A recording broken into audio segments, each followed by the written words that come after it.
Hello everyone, this is an official Android and आज की जो ये वीडियो है ये हम हिंदी में रिकॉर्ड कर रहे हैं ताकि ज़्यादा से ज़्यादा लोग इसका फ़ायदा उठा पाएँ। आज की जो वीडियो है इसमें हम IMEI नंबर्स फ्लैश करना दिखाएंगे आपको कि कैसे आप फ्लैश कर सकते हैं MT के जो चिपसेट है उन डिवाइसेस में।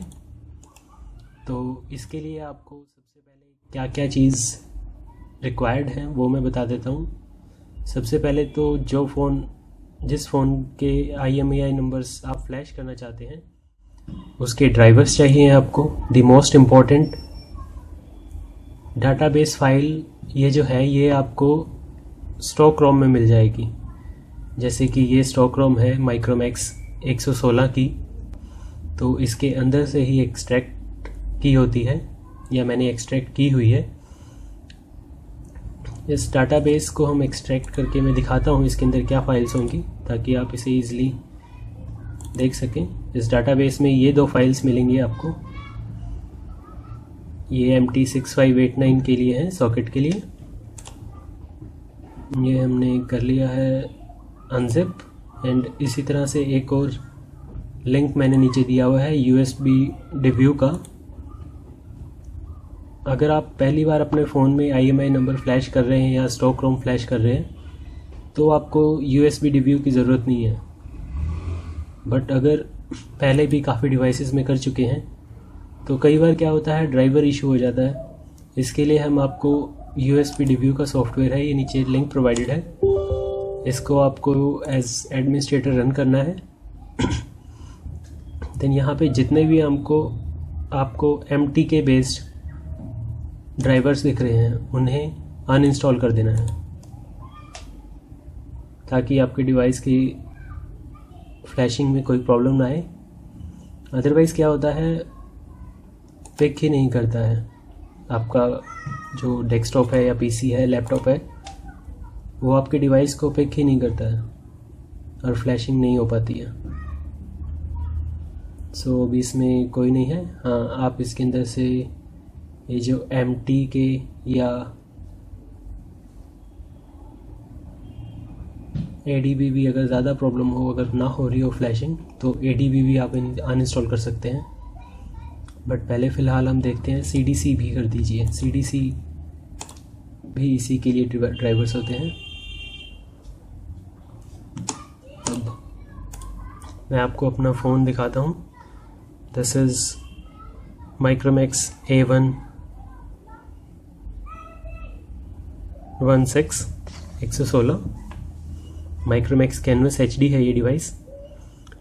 IMEI नंबर फ्लैश करने के लिए पहली बात तो ये आप अपने सिम और जो मेमोरी कार्ड है उसे निकाल लें। कुछ भी नहीं होना चाहिए डिवाइस के अंदर। और ड्राइवर इंस्टॉलेशन के लिए अपनी USB को अटैच करेंगे तो आपको कनेक्शन का साउंड सुनाई देगा आपके PC पे। And then after you need to insert battery ताकि ड्राइवर्स इंस्टॉल हो सकें। सबसे पहले तो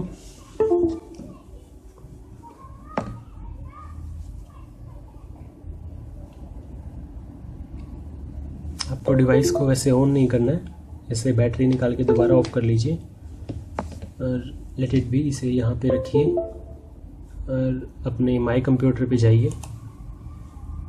यहाँ मैनेजर, और जिसे डिवाइस मैनेजर भी कहते हैं हम लोग, ओपन कीजिए। यहाँ पे आपको मिलेंगी पोर्ट्स में जब आपका फ़ोन कनेक्ट हो रहा होगा, डिस्कनेक्ट हो रहा होगा, तो यू विल सी कि एक कॉम पोर्ट शो हो रही होगी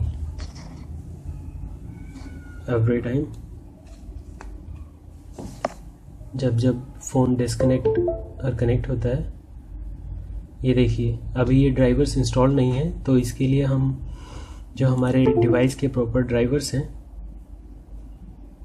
ये हैं, इसको इंस्टॉल करेंगे।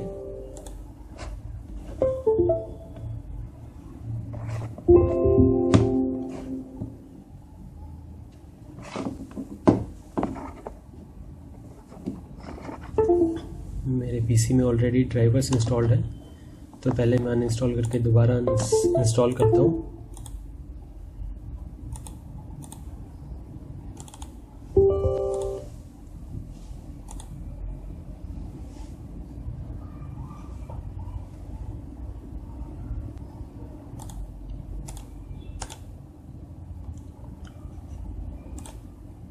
बहुत ही इम्पोर्टेंट है ये चीज़। Windows can't verify the publisher of this driver software, ऐसी नोटिफिकेशन आपको आएगी। आपने इसको माइंड नहीं करना है और इंस्टॉल द ड्राइवर्स एनीवे पे क्लिक कर देना है। ये 2-3 बारी पॉपअप होगी आपके पास, एंड इसके बाद आपका आपके फ़ोन के जो ड्राइवर्स हैं वो इंस्टॉल हो जाएंगे। अब आप अपने फ़ोन को ऑफ पोजीशन में ऑफ रखते हुए बैटरी इंसर्ट कीजिए और यूएसबी से कनेक्टेड रखिए। अब देखिए यहाँ पे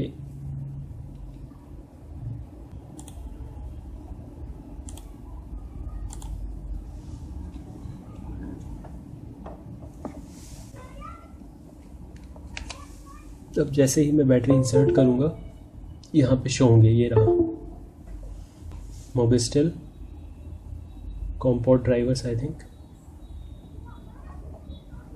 ठीक है। इनसे हमें अभी कोई लेना देना नहीं है, ये हमारे ड्राइवर्स डल गए हैं, इतना ही काम था, इंस्टॉल हो गया। अब इसके बाद आपको सेकंड जिप फाइल डाउनलोड करनी है नीचे से, जो कि IMEI एंड SN राइटर है, सीरियल नंबर राइटर भी है। ये हमारी एप्लीकेशन है जिसे रन करना होगा एज एडमिनिस्ट्रेटर। ये कुछ इस तरह से दिखती है, बताऊंगा आपको इसे कैसे यूज़ करना है। फ़िलहाल हम जो डाटाबेस फाइल है उसे एक्सट्रैक्ट कर लेते हैं। ये मैंने ऑलरेडी एक्सट्रैक्ट की हुई है, तो अब हम आगे बढ़ सकते हैं। इसके लिए आपको अपने डिवाइस के जो ओरिजिनल EMI नंबर्स हैं उनकी ज़रूरत पड़ेगी। अपनी बैटरी रिमूव कीजिए, पीछे से जो नंबर हैं उन्हें अपनी नोटपैड या टेक्स्ट फाइल में PC में ही सेव कर लें, बेटर होगा, या फिर आप किसी कॉपी में नोट करके और SN राइटर में डायरेक्टली भी डाल सकते हैं।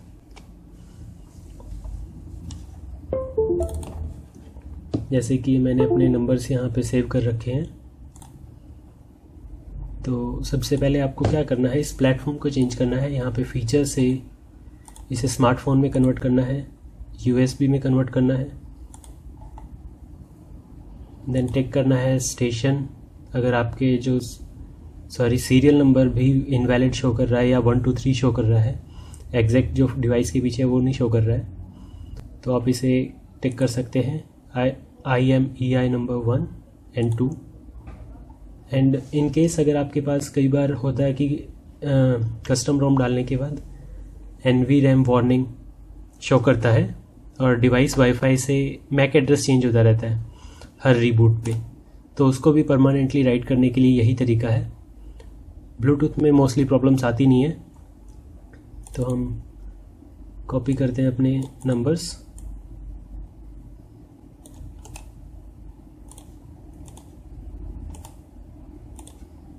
फर्स्ट नंबर,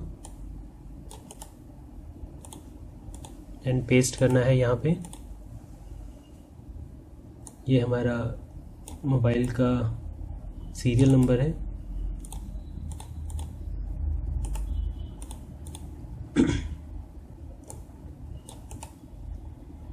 वाईफाई का एड्रेस कॉपी करना है,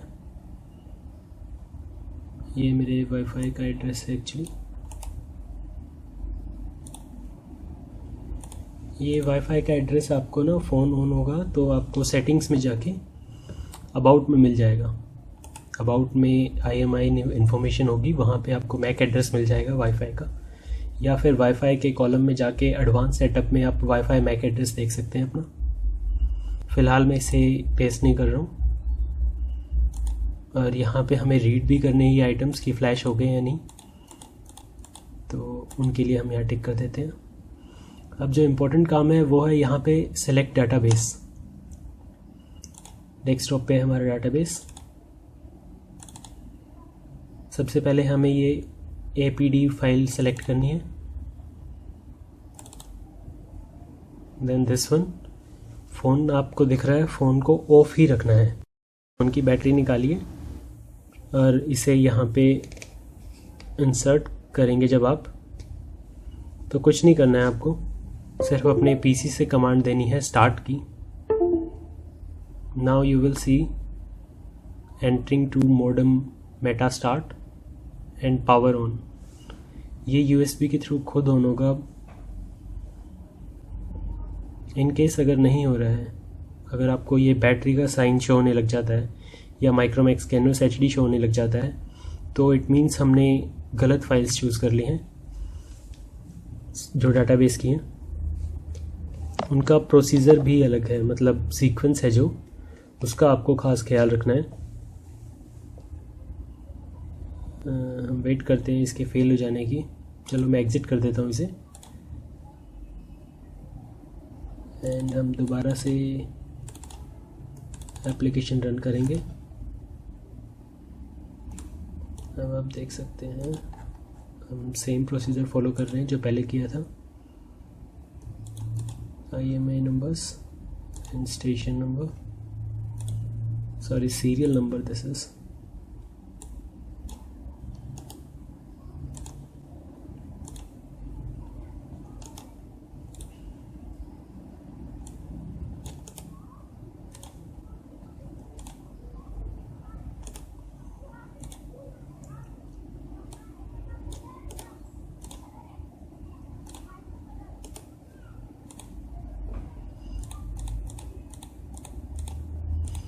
जो लास्ट टाइम हमने गलती की थी वो थी सेलेक्ट डेटाबेस में जो फाइल्स को सेलेक्ट करने का सीक्वेंस है।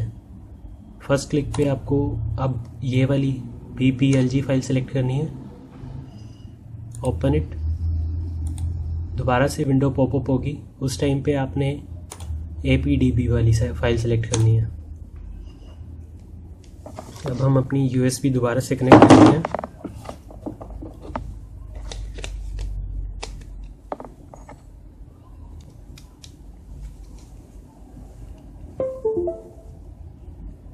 और स्टार्ट करते हैं, या आप इसे अभी कनेक्ट मत कीजिए, बैटरी ऑफ कीजिए एंड USB प्लग इन कीजिए।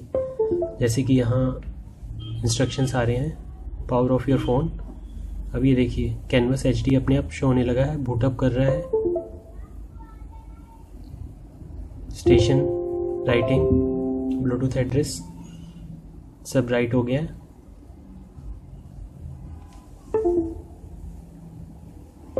अब जो है हमारे फ़ोन में सब कुछ फ्लैश हो चुका है।